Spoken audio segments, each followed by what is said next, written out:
அனைவருக்கும் வணக்கம்.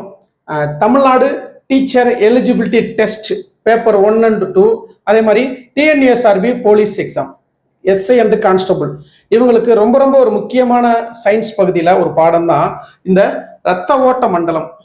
TET exam பொறுத்த வரைக்கும் நம்ம 6th இருந்து தான் ஸ்டார்ட் பண்ணணும்னு நினைச்சோம். ஆனால் ரொம்ப முக்கியமான தலைப்புகள் அதிகமாக கேள்வியில் இடம்பெறது ஃபுல்லாமே 10th புக்கில் தான் இருக்கு. அதனால 10th புக்ல இருந்தே ஃபர்ஸ்ட் லெசன் ஸ்டார்ட் பண்றோம். நம்மளுடைய சேனல்ல டெட் எக்ஸாமுக்கான முதல் வகுப்பே இதுதான். சரிங்களா? ரத்த ஓட்ட மண்டலம், சரிங்களா? பிளட் சர்க்குலேட்டரி சிஸ்டம் அப்படின்னா என்ன அப்படின்றத தெளிவா நடத்துறேன். ஸ்கிப் பண்ணாம முழுசா பார்த்துக்கோங்க. தேவைப்படக்கூடியவங்க முழுசா ஸ்கிப் பண்ணாம பார்த்துக்கோங்க.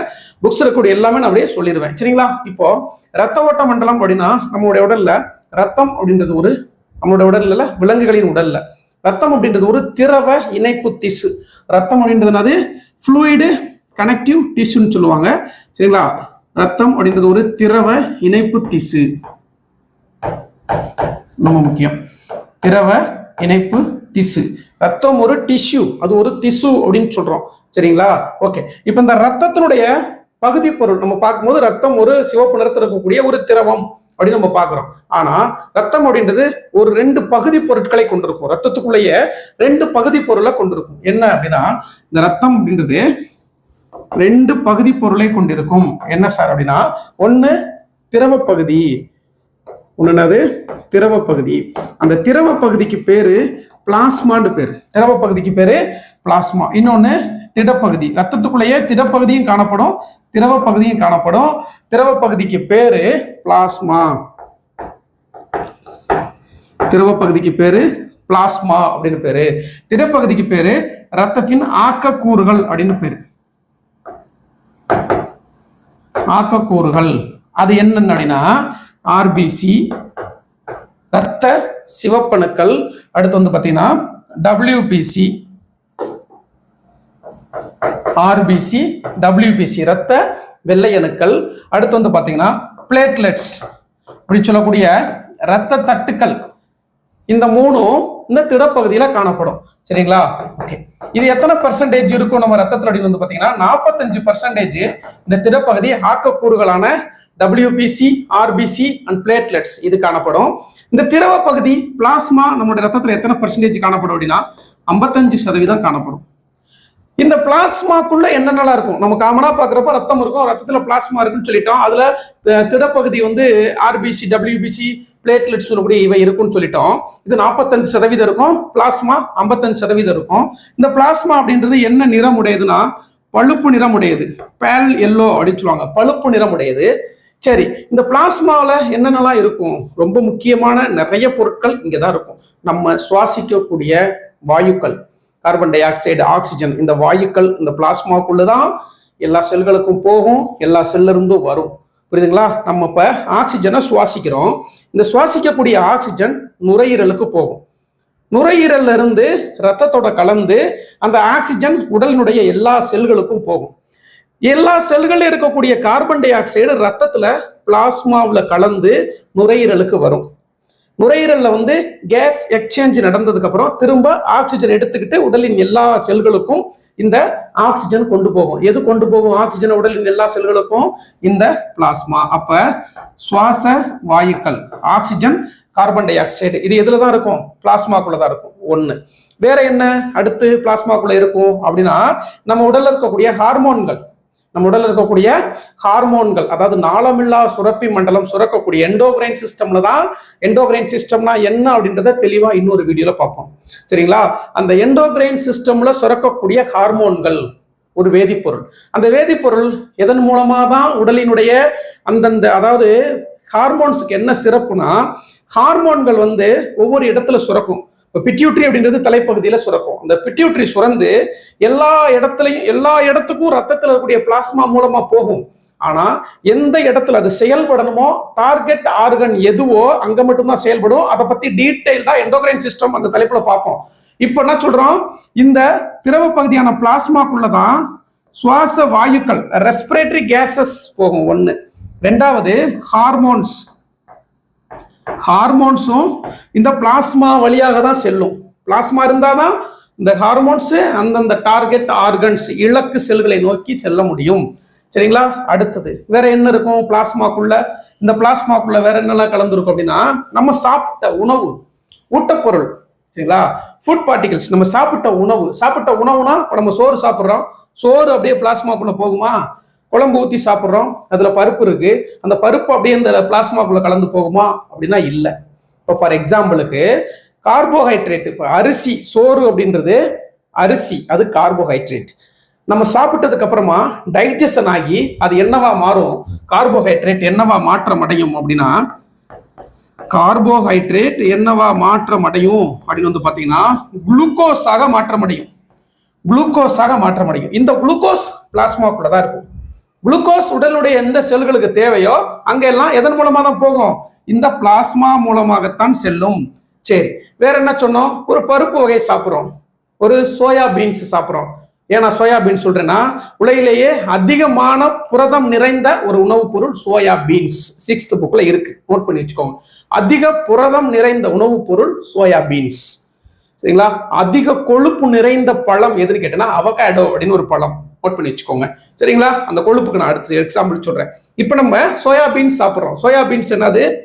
புரோட்டீன். சோயா பீன்ஸ் ஒரு புரோட்டீன், அதாவது புரதம். இந்த புரதம் என்னவா மாற்றம் அடைஞ்சு பிளாஸ்மா மூலமா எல்லா செல்களுக்கும் போகும் அப்படின்னா அமினோ அமிலம், அமினோ ஆசிட் அப்படின்னு மாற்றம் அடைஞ்சு உடலினுடைய எல்லா பகுதிக்கும் இந்த பிளாஸ்மா தான் எடுத்து செல்லும். ஓகேவா? அடுத்து கொழுப்பு சாப்பிட்றோம். கொழுப்பு சார்ந்த ஒரு எண்ணெயோ இல்லைன்னா இப்ப நம்ம சொன்ன அதிகமான கொழுப்பு நிறைந்த பழமான அவகேடோ சாப்பிட்றோம். அவகேடோல கொழுப்பு இருக்குன்னு வச்சுக்கோங்க. அந்த கொழுப்பு என்னவா மாற்றம் அடையும்? ஃபேட் என்னவா மாற்றம் அடையும்னா ஃபேட்டி ஆசிட் அப்படின்னு மாற்றம் அடையும். இந்த ஃபேட்டி ஆசிட் ஆர் கிளிசரால் அப்படின்னு சொல்லுவோம். ஃபேட்டி ஆசிட் ஆர் கிளிசரால் அப்படின்னு மாற்றம் அடையும். இந்த ஃபேட்டி ஆசிட் ஆர் கிளிசரால் எதுக்குள்ள கலந்து போகும்? பிளாஸ்மாக்குள்ள கலந்து உடலினுடைய எல்லா பகுதிக்கும் போகும். இது எல்லாமே பிளாஸ்மால இருக்கும். வேற என்ன பிளாஸ்மால இருக்கும்? ஆக்சிஜன், கார்பன் டை ஆக்சைடு சொல்லிட்டோம், ஹார்மோன்ஸ் சொல்லிட்டோம், அடுத்து ஃபுட் பார்ட்டிகிள்ஸ் சொல்லிட்டோம். அடுத்து வேற என்ன பிளாஸ்மால கலந்து போகும் அப்படின்னா waste particles, waste, excretory waste இதுல போகும்.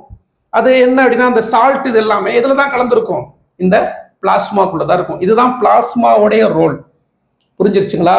ரத்தம் அப்படின்றத ரெண்டா பிரிக்கிறோம். ஒன்னு திடப்பகுதி, இன்னொன்னு திரவ பகுதி. இந்த திரவ பகுதி பிளாஸ்மா அப்படின்னு சொல்றோம். அந்த பிளாஸ்மா எத்தனை பெர்சன்டேஜ் இருக்கும்? 55% இருக்கும். இந்த பிளாஸ்மாக்குள்ளதான் நம்மளுடைய உடல்ல முக்கியமான பொருட்கள் எல்லாம் கடத்தப்படுது. பிளாஸ்மா மூலமாக தான் ரத்தத்துல முக்கியமான பொருட்கள் கடத்தப்படுது. அது என்னன்னு பார்த்தோம்.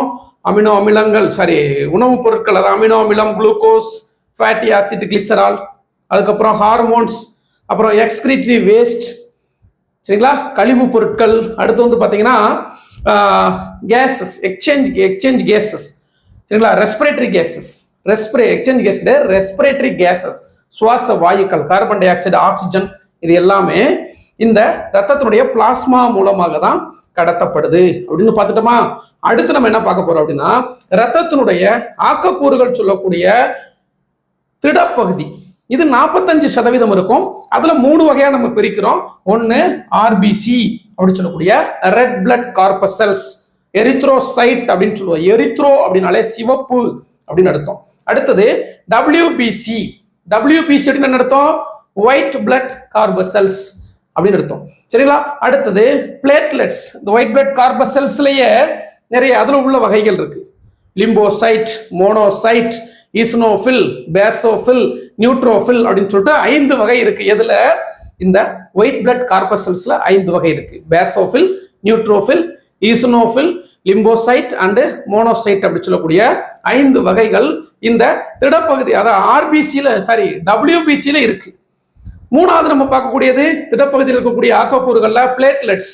இந்த பிளேட்லெட்ஸ் அப்படின்றது ரத்த தட்டுக்கள் அப்படின்னு சொல்லுவோம். இந்த பிளேட்லெட்ஸ் உடைய முக்கியமான பங்களிப்பு என்னன்னு பாத்தீங்கன்னா த்ரோம்போசைட் அப்படி சொல்லுவாங்க. இதுக்கு இன்னொரு பேரு த்ரோம்போசைட் அப்படின்னு பேரு. இதுல பொட்டாசியம் அப்படின்ற ஒரு வேதிப்பொருள் இருக்கும். இந்த த்ரோம்போசைட்டினுடைய முக்கியமான வேலை உடல்ல நம்முடைய ரத்தத்தை உறைய வைக்கும். இப்ப ஏதாவது ஒரு காயம் ஏற்பட்டுச்சுன்னா ரத்தம் வந்து ப்ளீடிங் வந்து கண்டினியூஸா இல்லாம கொஞ்ச நேரத்துல அந்த இடத்துல ரத்தம் உறைஞ்சிரும். அதுக்கு காரணம் இந்த பிளட் பிளேட்லெட்ஸ். த்ரோம்போசைட் அப்படின்னு சொல்லுவோம். பிளேட்லெட்ஸ்க்கு இன்னொரு பேரு த்ரோம்போசைட் அப்படின்னு பேரு. WBCக்கு இன்னொரு பேரு லியூகோசைட். லியூகோ அப்படின்னா கலர்லெஸ் அப்படின்னு அர்த்தம். லியூகோ அப்படின்னு என்ன அர்த்தம்? கலர்லெஸ் அப்படின்னு அர்த்தம். RBC அப்படின்னா எரித்ரோசைட் அப்படின்னு பேரு. இதுதான் ரத்தத்தினுடைய 2 பகுதி. இதுல ஒவ்வொன்றையுமே RBCனா என்ன, WBCனா என்ன, பிளேட்லெட்ஸ்னா என்ன அப்படின்றதுக்கு ஒவ்வொன்றுக்குமே விளக்கம் இருக்கு. அதனுடைய ரோல் என்ன, WBC ரோல் என்ன, பிளேட்லெட்ஸ் ரோல் என்ன, இது எல்லாமே செல்ஸ் தான். இந்த செல்ஸ் எவ்வளவு நாள் லைஃப் டைம், அதனுடைய லைஃப் ஸ்பேன் எவ்வளோ, அது ஒவ்வொன்றும் என்னென்ன நோய் தொற்றுல இருந்து தடுக்கும். இது குறைவா சுரந்தா அதிகமா உற்பத்தி சுரக்கிறது கிடையாது. இந்த செல்கள் குறைவா இருந்தாலோ அதிகமா இருந்தாலோ ஏற்படக்கூடிய நோய்கள் என்னென்ன, அதனுடைய அறிகுறிகள் என்னென்ன அப்படின்றத அடுத்த கிளாஸ்ல இந்த RBC, WBC, பிளேட்லெட்ஸ் இதை மட்டும் தனியா ஒரு கிளாஸ்ல பார்த்துருவோம். தொடர்ச்சியா எல்லாமே நம்ம கொடுத்துருவோம். நீங்க ஃப்ரீயாவே நம்மளுடைய சேனல்ல ஃப்ரீயா தான் வரும், ஃபாலோ பண்ணிக்கோங்க. தமிழ்நாடு முழுவதும் இருக்கக்கூடிய ஆசிரியர்கள், போலீஸ் தேர்வுக்கு படிக்கக்கூடியவங்க எல்லாருக்குமே இந்த கிளாஸஸ் ரொம்ப யூஸ்ஃபுல்லா இருக்கும்னு நினைக்கிறேன். அடுத்த கிளாஸ்ல RBC, WBC, பிளேட்லெட்ஸ் இதை பத்தி மட்டும் டீட்டெயில்டா பார்ப்போம். அதுக்கடுத்த கிளாஸ்ல முடிஞ்சா அடுத்த கிளாஸ்ல இந்த RBC, WBC, பிளேட்லெட்ஸ் கூட சேர்த்து இதயம் அப்படின்ற தலைப்பையும் பார்த்துருவோம். இதயம் மட்டும் தனியா ஒரு தலைப்புல ஒரு கிளாஸ் நம்ம கொடுத்துருவோம். சரிங்களா? நம்மளுடைய கிளாஸ் யூஸ்ஃபுல்லா இருந்துச்சுன்னா மறக்காம சப்ஸ்கிரைப் செய்து இணைந்திருங்கள். கிளாஸஸ் எப்படி இருக்கு அப்படின்றத கமெண்ட்ல சொல்லுங்க. அடுத்த வீடியோல அடுத்த தலைப்புல என்ன பண்ண போறோம், இந்த 3ஐயும் பார்க்க போறோம். அதுக்கடுத்து தனியாவே ஹார்ட், சர்க்குலேட்டரி சிஸ்டம்ல ரொம்ப முக்கியமானது இதயம், அதுக்கு மட்டுமே தனியா ஒரு கிளாஸ் தேவைப்படும். ஏன்னா ரொம்ப ஒரு முக்கியமான படம், ரொம்ப கிளியரா ஒரே ஒரு டயக்ராம் மட்டுமே வச்சுக்கிட்டு உங்களுக்கு எக்ஸ்பிளைன் பண்ணிடுவேன். நீங்க பயப்படவே தேவையில்லை. ஒரே ஒரு டயக்ராம் மட்டும்